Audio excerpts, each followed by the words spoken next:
have a little conversation today. Hey, smooth sailing on the way down here, not a pothole in sight. Thank you. Except for last night's game. Okay.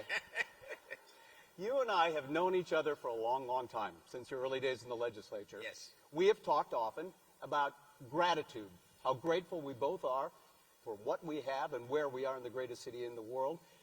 Do you still wake up in the morning and say, I'm the mayor, the 62nd mayor of the greatest city in the country? Quite frankly, the answer is yes. Every time I am going through, let's say down the Pierce elevator, coming into town from the north side or the south side, and looking at, for example, all the buildings downtown, or driving through the city, all over the city, yeah, I still, in a sense, pinch myself. I mean, who would have thought years ago that a kid who grew up in Acres Home, the north side, the Fofo, Yep. As you all know, from a mom who was a maid at the Rice Hotel, Right. who would have thought that that kid would now be the mayor of the city of Houston? But that's the city of Houston. It is. And I'm proud of it. It is. What are you most proud of in your years as mayor of Houston? You know, it's hard to say is this as mayor or just as a whole? As a whole, I guess. You've served the public for a long, long time. Well, I'm proud of the fact 30 years ago, this city looked far different. It was not nearly as diverse as it is today. 30 years later, we are a lot different. We are the face of America. If anybody wants to see what the United States will look like 20 years from now, they need to take a look at the city of Houston. Now, if you ask me the question, what am I most proud of as mayor? The list is fairly long. I'm proud of the pension reforms that we put in place. When we came in, the unfunded liability was $8.2 billion and growing. In the last CAFR of last year, our unfunded liability was down to 1.49. So that's a significant drop. I'm proud of that. I'm proud of our infrastructure projects. For those familiar with the Northeast Water Purification Plant, one of the largest in the world, that's moving forward, and next year will be substantially completed. With regards to the hazard mitigation projects that I talked about, the street improvement projects, the consent decree that this city was under for 10 years for sanitary sewage overflows, we got that resolved. I'm proud of that. So all of the infrastructure projects are key. So I'm real proud of what we've done on that front. Complete communities, invested in neighborhoods where there have been a lack of investments, from A-Leaf to Sunnyside to the East End, North Houston, Acres Home, Cashmere Gardens, Fort Bend, all of those areas. I'm very proud of what's taking place on that front. So it's not any one thing. The sustainability, resilience plan, we face 7 federally declared disasters, but in February of 2020, we put in place our Resilient Houston plan. On Earth Day, our Climate Action Plan. Those projects are moving at a quick pace. So I'm proud of the sustainability efforts that have taken place. So it's multiple things, innovations. I think we've done collectively. We've done some major things under some challenging times. The city has proven to be resilient, and those things I'm very proud of. And that's my question. A lot of American cities these days seem frayed at the edges, and yet Houston has gone through hurricanes. We talked about COVID. We talked about the freeze. So many problems we've faced, and yet we seem to have come out on top. Why? Because we're very resilient. That's one thing. But at the same time, I would think our diversity has been our strength. Okay, we've been able to call on people and groups from all walks of life, and they have stood up. If you make a request, Houstonians will respond. I'll never forget during Hurricane Harvey when we had the 10,000 people at the George R. Brown Convention Center. We had people from all walks of life coming to help out. We had people from the Ismaili community that was there feeding people. We had people from the Hispanic community that was responding. The Asian community was amazing on how they responded. We had people, restaurants from all dimensions that were showing up. Houstonians stood up in a major way. And That's a moment that I'll always remember, because as I walked through the George R. Brown during Hurricane Harvey with 10,000 people there at the convention center, it wasn't like a shelter. It was more or less like a mall where you had the flavor of City of Houston on full display, and people were treating each other with dignity and respect. And so, yeah, we've had our challenges. The storms have come, but the city has proven to be resilient.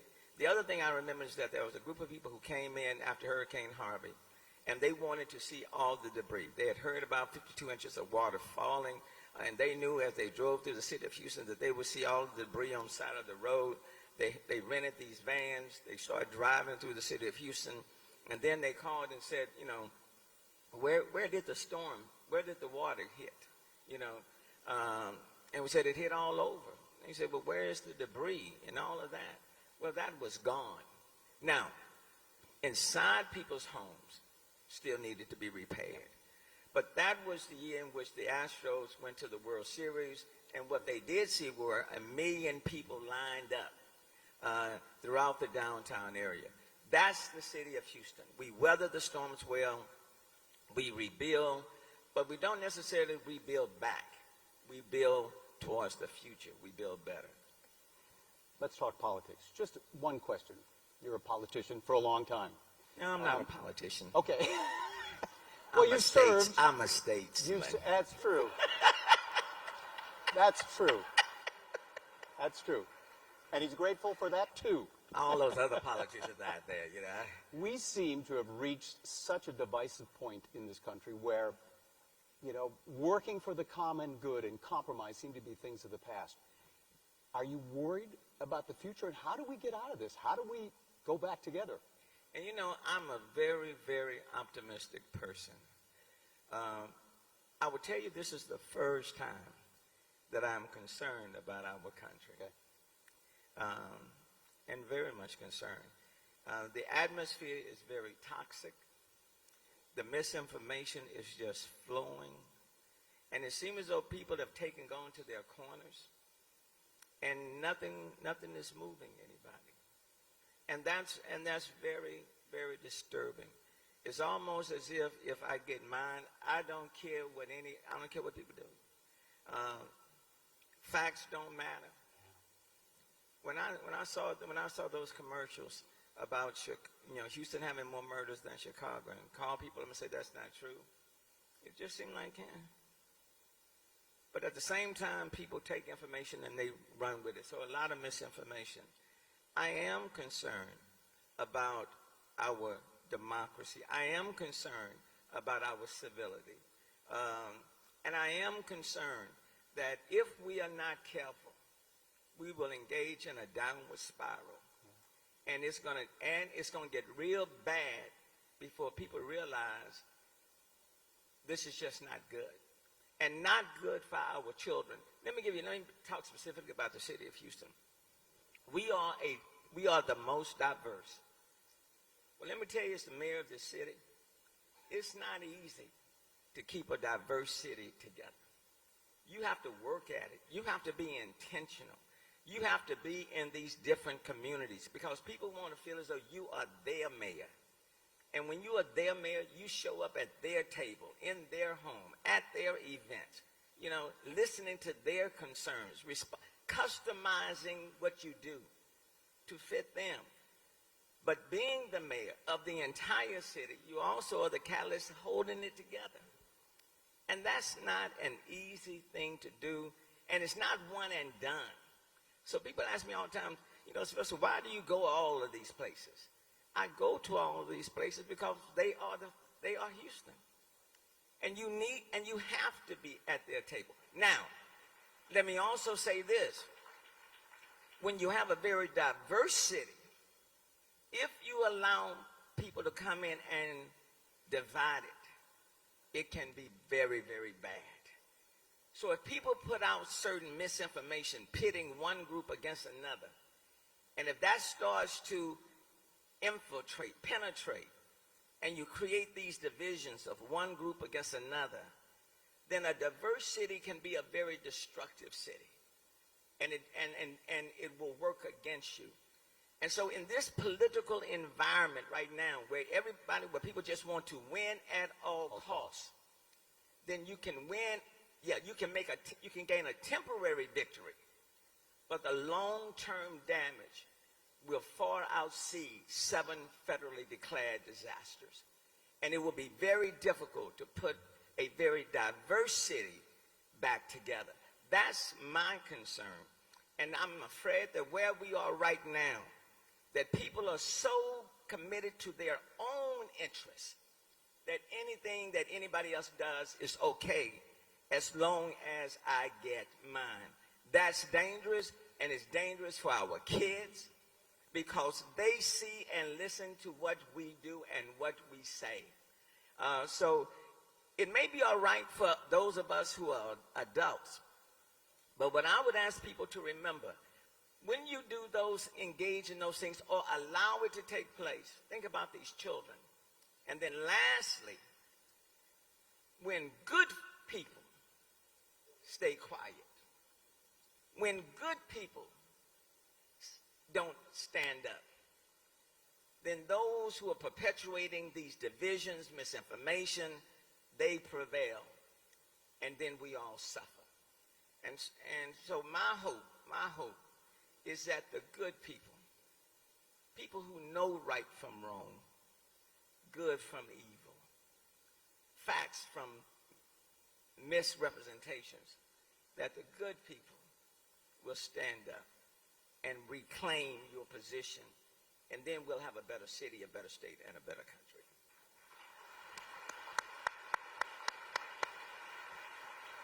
You've got 14 months left. All right, other than guaranteeing an Astros win, what do you want to accomplish?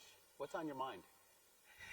You know, I've had time to reflect on a number of things. We've gone through a great deal of the city, 7 federally declared disasters. I will tell you, it has been the greatest joy. I've also, had my own personal medical situation. For all of my life, I've been the healthiest ever.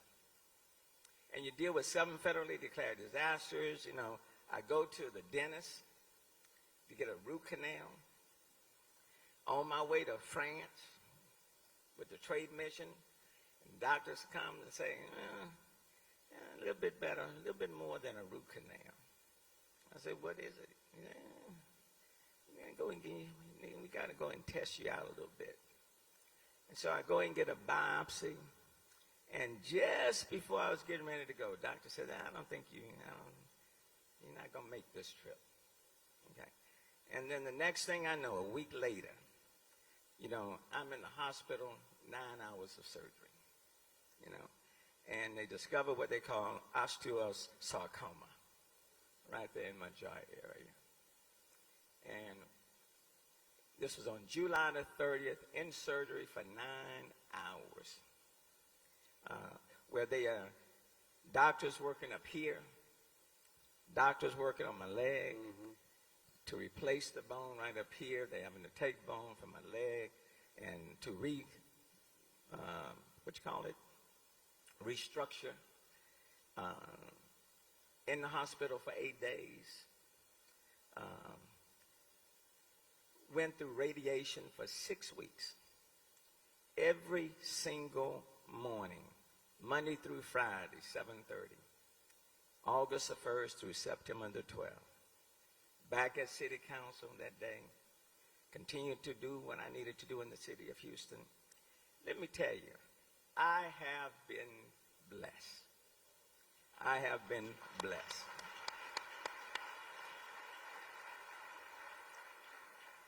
And so, as I look at the 7 federally declared disasters, and then I look at what I've had to endure myself,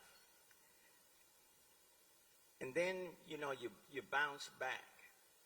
What I would say to you, this is an incredible city. And as long as we stay strong, be mindful, hold on to our faith, and go forward, the best is yet to come. It has been and continues to be an incredible journey. We have some of the best hospitals in this country. I can personally attest to it. And then to come through all of that, to go to Japan, be a part of the trade mission, continue to do everything that we've done, it's just been remarkable. Now, what I'll do 14 months after that, I don't. That's my next question. I What do don't. you want me to say? I'm retired. Do you want me to save you a rocking chair or? No, I don't want a rocking chair. No. No, that's not you, and that's not me either. I So don't you're writing a book. You want to write a book, right? Writing two. Two. All right. Writing two. One deals with the people, the circumstances, the events that help to evolve my thinking. And it goes from childhood up until the last day of the legislative session. Okay. And then I cut off on the last day in the legislature. The second one is leadership under major crisis. And that's one that specifically just focuses on my time as mayor. You know, and it's kind of funny as I finish the outline on that, you know, I think the good Lord said, okay, you're writing about everything involving the city, and that's fine. But let's punctuate it with your own personal story, okay? And then sometimes it's easy to deal with other things, Yes. but when it's dealing with yourself, do you still have the same passion and the same desire and the fire? So you have to be tested, okay? So that will punctuate the second one, and then we'll see. But 14 months is a long way off. What I've said to my team is that we've got a lot of work to do. There are a lot of boxes we need to check. There's a number of projects we've started that I want us to complete, and people at City Hall will know I'm always asking, is this going to be done by December 31st of 2023? And what I can tell you on December 31st of 2023, that they will be carrying me out in my chair while I'm still signing, you know, executive orders for the next mayor either to tear up or to undo. Can I get video of that?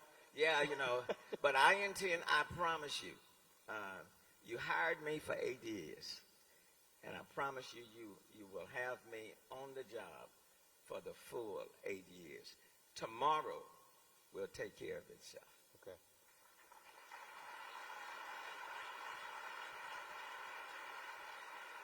You're a leader. You are a statesman. Another office? A higher office?